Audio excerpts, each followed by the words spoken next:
The notification came through at 4:12 p.m. Package delivered. Signature required. I was already standing in my living room when it buzzed.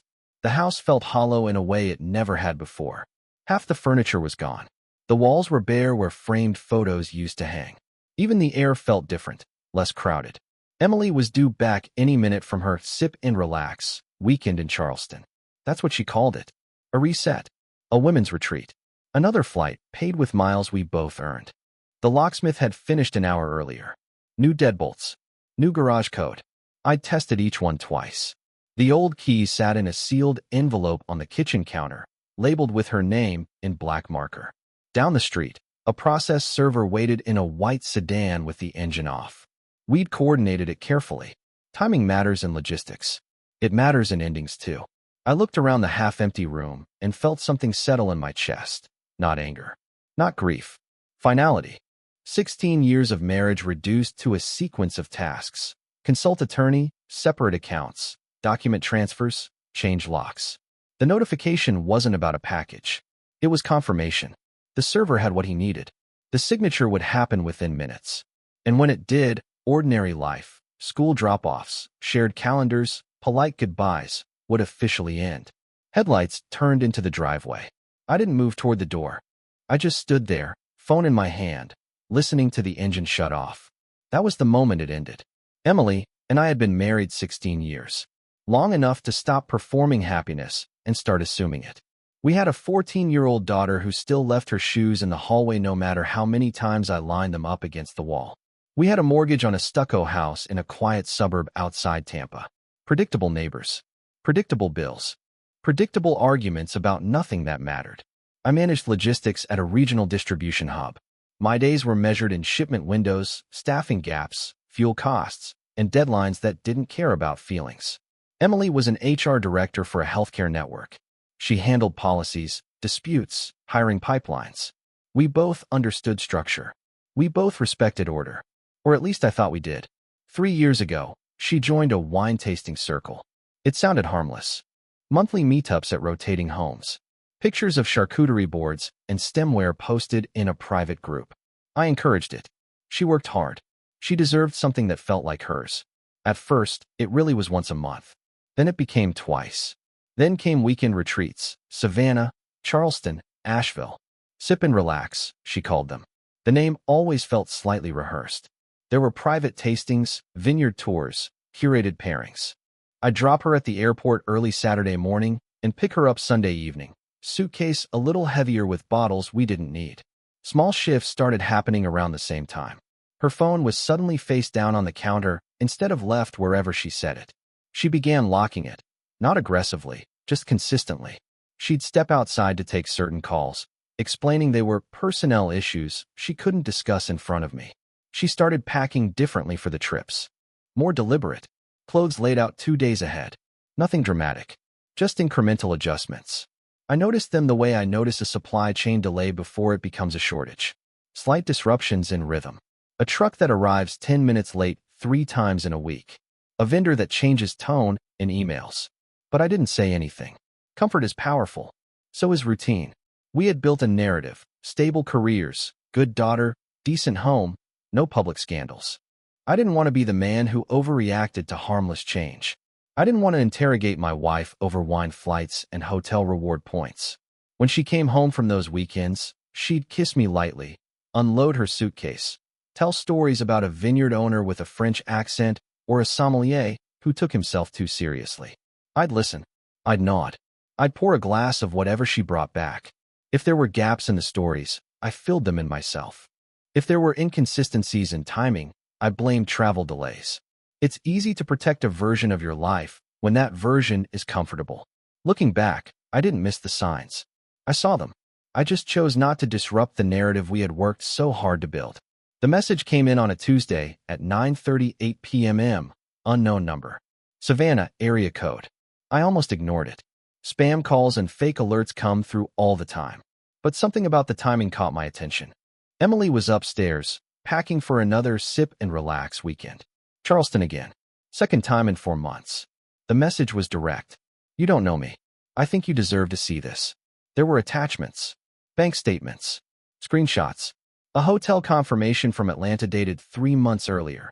Same weekend she'd told me she was at a vineyard outside Savannah. Two names appeared on the reservation. Hers was spelled correctly. The other was a man's. The sender followed with a short explanation. He was going through a separation. He'd found overlapping charges, overlapping dates. He'd hired someone to look into it. The pattern led back to my wife. I didn't respond right away. I opened the attachments again and read them slowly, line by line. I recognized our joint account number on the statements. I recognized the credit card ending in 4417. I recognized the travel dates. I didn't feel heat. I didn't feel panic. I felt alignment. Like a spreadsheet that finally balanced after months of small discrepancies. I walked upstairs. Emily was kneeling on the bed, folding a black dress I'd never seen before. "Flight's at 8:15, she said without looking up. "Can you drop me at 6? "Yeah," I answered. My voice sounded normal, even to me. I went back downstairs and reopened the files. There were additional transfers, smaller amounts, moving from our joint savings into a secondary account under a different name. That name appeared again in a lease agreement attached in the final screenshot. A condo outside Atlanta, rented under one of her wine circle friends' names. The sender wrote one last sentence. "Sip and relax is only part of it." I sat there in the quiet and let the information settle. Memories rearranged themselves. The conference in Atlanta last spring that wasn't on her company calendar. The unexplained charge at a mid-rise condo building near Buckhead. The extra Uber receipts. The longer layovers that didn't match flight times. Individually, they'd been harmless. Together, they formed a map. I didn't text the number back. I didn't confront her that night. I didn't storm upstairs with my phone in my hand. Instead, I pulled up our bank portal and downloaded 12 months of statements. Where I once saw coincidence, I now saw repetition. Same weekends, same cities, same property, patterns. And once you see a pattern, you can't return to the comfort of randomness. Upstairs, a suitcase zipper closed. I stayed at the kitchen table and kept scrolling. Something fundamental shifted in that hour. Not rage. Perspective. I didn't confront her that weekend. I drove her to the airport Friday morning like I always did. Traffic on I-275 was light. She scrolled through her phone, answering messages, occasionally mentioning the itinerary. A tasting Friday evening. A spa block Saturday morning. Dinner reservations at a place she'd already described twice. I nodded at the right moments. When we reached the drop-off lane, she leaned over and kissed my cheek. "Quick. Efficient. Love you," she said, already reaching for the door handle. "Safe flight," I replied. I watched her walk into the terminal without looking back. On the drive home, something inside me powered down. Not dramatically, not in a cinematic way. It was quieter than that. Like a switch flipped in a room no one else could see. I stopped asking questions I already knew the answers to. If you've made it this far, this story clearly caught your attention. If you're enjoying it, drop a like on the video. It helps me see what kind of stories you want more of next. Let's keep going.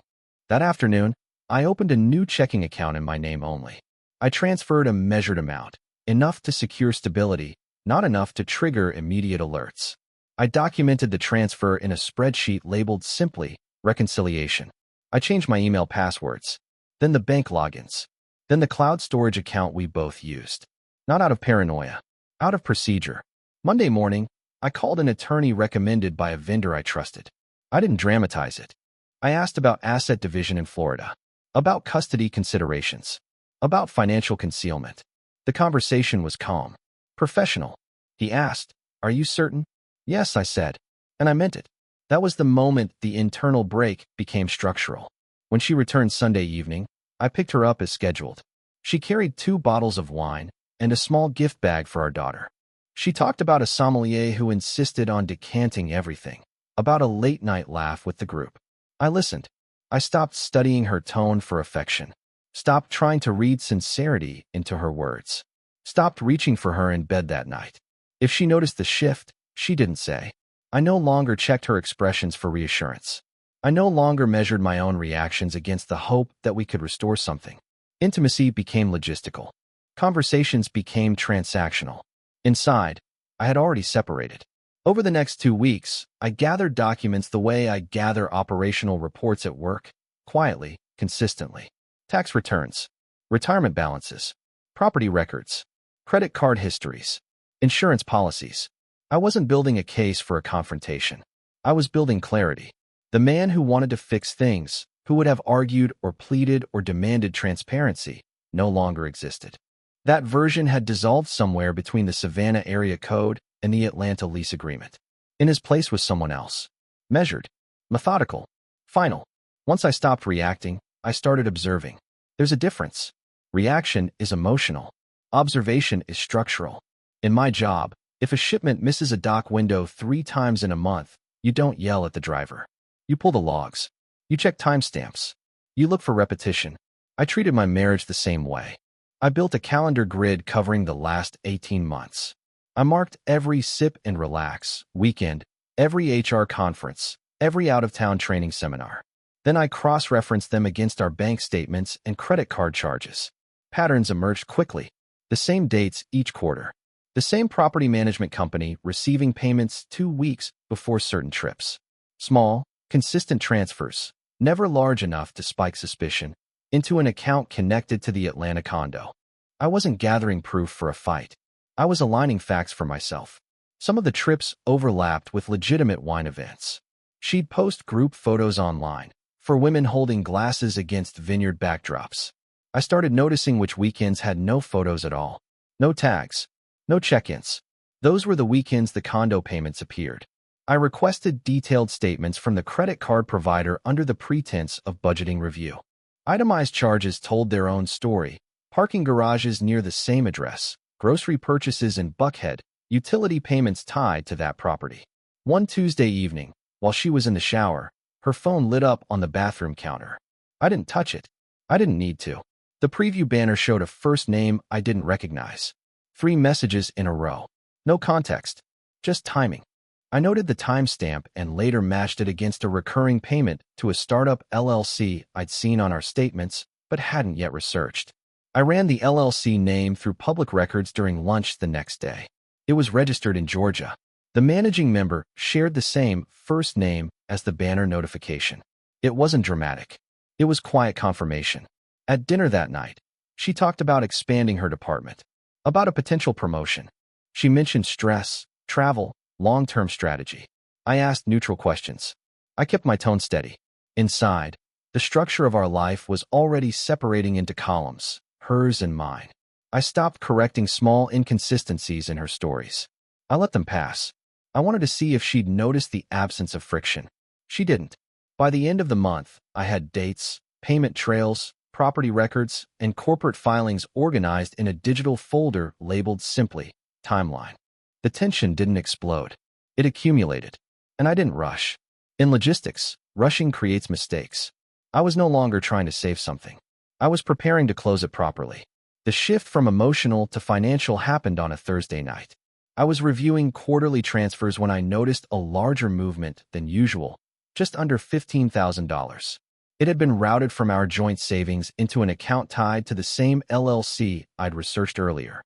Until then, the transfers had been small, manageable, easy to rationalize as investment curiosity or professional networking.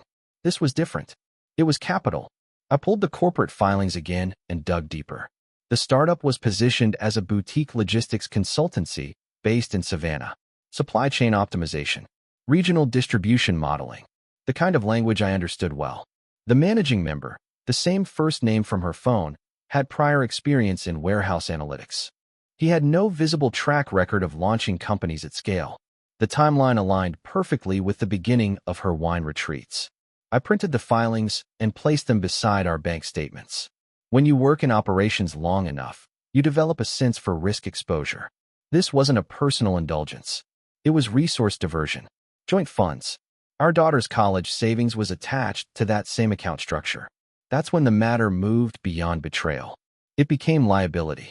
I called my attorney the next morning and scheduled an in-person meeting. I brought documentation, clean, organized, chronological. No emotion in the presentation. Just facts. He reviewed everything slowly. This strengthens your position, he said, especially if marital funds were redirected without disclosure. I asked about custody, about asset protection, about preserving our daughter's stability. He nodded. You've prepared well. I didn't feel pride. I felt steadiness. Over the next week, we filed motions to freeze specific accounts pending review. It wasn't aggressive. It was preventative. The language was procedural, neutral. At home, Emily mentioned increased stress at work. She talked about budget approvals, executive pressure, new ventures she was considering. I listened carefully to her phrasing. New ventures. Shared friends began referencing her, expanding network. A couple we knew socially mentioned meeting a sharp guy from Georgia at a charity event. I kept my expression flat, logged the information mentally. The impact widened quietly. Her professional circle, our social circle, our daughter's school community, all interconnected. When financial concealment enters a marriage, it's no longer just about intimacy. It's about trust and shared structure. I began preparing the house for transition. Inventory lists, property valuations, photographs of assets. I scheduled a consultation with a realtor under the guise of market curiosity. Tampa prices were steady. Timing mattered. Nothing I did was reactive. Everything was sequential. By the time the motion to freeze partial funds was processed, the emotional question of why had already faded. The issue wasn't why she did it. It was how far she had gone, and how cleanly I would need to exit. She was served in the driveway. The process server timed it cleanly. Emily had just stepped out of her car, Charleston luggage in hand, when the white sedan pulled up behind her. He approached calmly, verified her name, and handed her the envelope. I watched from inside the living room. She stood still for a moment, confused more than afraid. Then she saw the return address from my attorney's office. Her eyes moved quickly across the first page. Her shoulders tightened. She tried the front door. The new lock held. That was when she looked up and saw me through the glass. I opened the door, but I didn't step aside. "What is this?" she demanded, holding up the papers like they were counterfeit. "It's exactly what it looks like," I said. Her voice shifted fast, from anger to disbelief. "You filed for divorce? Without even talking to me?" "We've been done for a while," I answered. "That's insane." She stepped closer. "Kevin, this is a mistake. Whatever you think you know, I know enough." The words were steady, not sharp, not raised, just complete. She started crying then. Not theatrically. Real tears. "It was a mistake," she said. "I was overwhelmed. Work has been intense. I needed an outlet." It didn't mean anything. I didn't respond to the explanation. I watched the pattern in her phrasing. Stress. Outlet. Meaningless. The language of minimization. "What about our daughter?" she asked. "You're blowing up her life because you're angry?" "I'm protecting her stability," I said. "That's what this is." Her eyes hardened. "You've been planning this." "Yes." The admission unsettled her more than the filing itself. "You went behind my back," she said. "I let that sit between us for a moment." "You rented property under someone else's name," I replied. "You redirected joint funds. You invested in a company without disclosure. Planning goes both ways." She flinched at the specificity. For the first time, she realized I wasn't guessing. She shifted tactics. "We can fix this. Counseling. Mediation. I'll end everything. I already have." I believed that she might have ended it once the financial freeze hit. But timing matters. "You should have ended it before the filings," I said.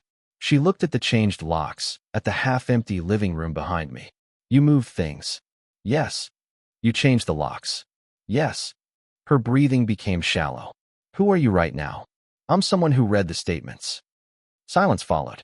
The version of me that once asked for reassurance, that once needed explanations to feel steady, no longer existed. There was no urge to argue, no desire to dissect her emotions. I wasn't trying to win. I was concluding. She stood in the driveway holding the paperwork that formally separated what she had already divided in practice. "I never thought you'd actually do this," she said quietly. "That's the problem," I answered. I stepped aside just long enough for her to collect the remainder of her belongings from the hallway. Then I closed the door again. Not in anger, in finality. Once the paperwork moved from driveway to court docket, everything became procedural. There were no shouting matches, no public scenes, just filings, responses, disclosures, dates stamped in blue ink, deadlines assigned. Her attorney requested financial discovery. Mine responded with organized documentation, bank statements, transfer logs, property records, corporate filings. The same folder I had built quietly over months now became formal evidence. What neither of us expected was how much more surfaced once subpoenas were issued. The condo lease wasn't month to month as I'd assumed. It was a 12-month agreement with automatic renewal. Utilities had been placed under the startup's name, but the payment source traced back to our joint account. There were additional transfers I hadn't initially caught, smaller investments disguised as vendor payments, consulting fees, advisory retainers. When deposed, she claimed they were professional opportunities. The record said otherwise. Her partner in Savannah, now formally named in documents, had listed her as a minority investor in a revised corporate structure filed 2 weeks before she was served. That timing mattered. The court didn't react emotionally. It reacted structurally. Marital funds had been diverted without mutual consent. Assets had been concealed. There was a pattern. Custody became the next focus. Our daughter's routine, school attendance, extracurricular schedules, medical records, demonstrated consistency under my care. I'd maintained documentation the same way I tracked shipments at work. Dates, pickups, parent-teacher conferences. Emily's travel frequency became part of the record. The judge didn't comment on morality. He commented on stability. Primary custody was granted to me with a structured visitation schedule. Not punitive. Predictable. The house went on the market 2 weeks later. We bought it when our daughter was 5. Painted the bedrooms ourselves. Installed the back patio lights one summer evening when the air still felt optimistic. Now it became square footage, comparable sales, closing timelines. Showings were efficient. The Tampa market was steady. Within 30 days, we had an offer close to asking. There was no dramatic farewell. I packed the remaining furniture into labeled boxes. I separated what was mine from what was jointly assigned. We communicated through attorneys or short, neutral emails about scheduling. Shared friends divided quietly. Some offered polite support. Some distanced themselves entirely. Her professional circle shifted too. HR leadership positions depend on perception. Allegations of financial concealment and personal entanglement complicate credibility. I didn't pursue reputational damage. I pursued closure. The startup in Savannah dissolved within months. Public records showed withdrawal of capital and cancellation of filings. Whatever narrative had once justified its existence no longer held. By the time we signed final property documents, the emotional storm had long passed.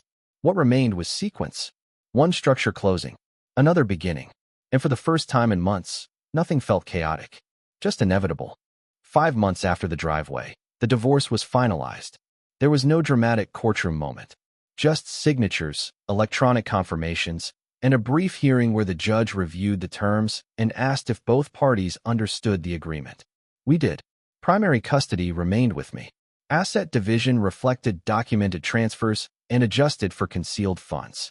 The Tampa house had already closed 2 weeks prior. The proceeds were allocated according to the settlement structure. When I left the courthouse, there was no surge of relief. No collapse of grief. Just quiet air. I drove north toward Orlando later that week.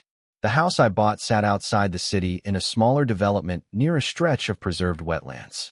1 story, modest square footage, enough backyard space for a grill and 2 chairs. Nothing unnecessary. It wasn't a replacement.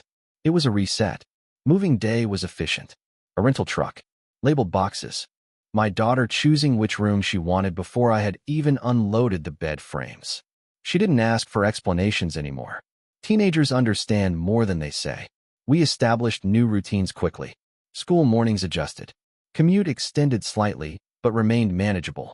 I transferred my position to a regional facility with comparable responsibility. Same systems, different geography. The first few nights in the new house were quiet in a way that felt unfamiliar. No tension in the hallway. No muted phone calls behind closed doors. No background hum of suspicion. Just silence. At first, silence felt heavy. Then it felt neutral. One evening, about 3 weeks after the move, I stepped onto the back patio with a cup of coffee after my daughter had gone to bed. The sky over the wetlands held the last of the light. No city noise. Just insects and distant water movement. I sat down and listened. There was no replay of arguments in my head. No urge to check bank statements. No need to monitor patterns. The work had already been done. I thought about the notification months earlier. About the locks. About the white sedan parked down the street. At the time, it had felt like an ending. Sitting there now, it felt more like a correction. I wasn't angry at Emily. Not anymore. Anger requires ongoing engagement. What I felt instead was distance. Structural separation, both legal and internal. Our daughter adapted better than I expected. Teenagers crave consistency more than spectacle. When routines stabilized, she stabilized. I realized something small but significant that night. The silence no longer hurt. It didn't echo with absence. It simply existed. And in that existence, there was room to breathe without measuring someone else's movements. The life I had built didn't collapse. It restructured. On my terms. Quietly. Completely. When people hear the title in their heads, my wife went to sip and relax. I changed the locks. They assume it's about revenge. It wasn't. Revenge is loud. Emotional. Impulsive. What I did was procedural. The locks weren't punishment. They were boundaries. A physical acknowledgement of what had already happened long before the paperwork. She had built a second life. I simply stopped pretending it was temporary.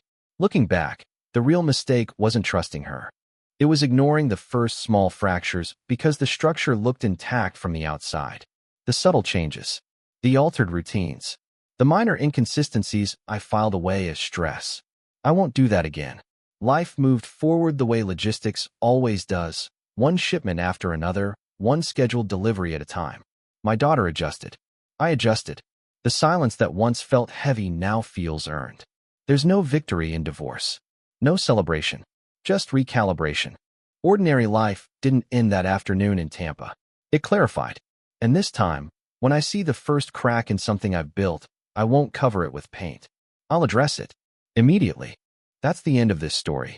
If you made it all the way here, consider subscribing to stay with us. I've placed a couple of recommended videos on screen for you. Pick one and keep watching. I'll see you in the next story.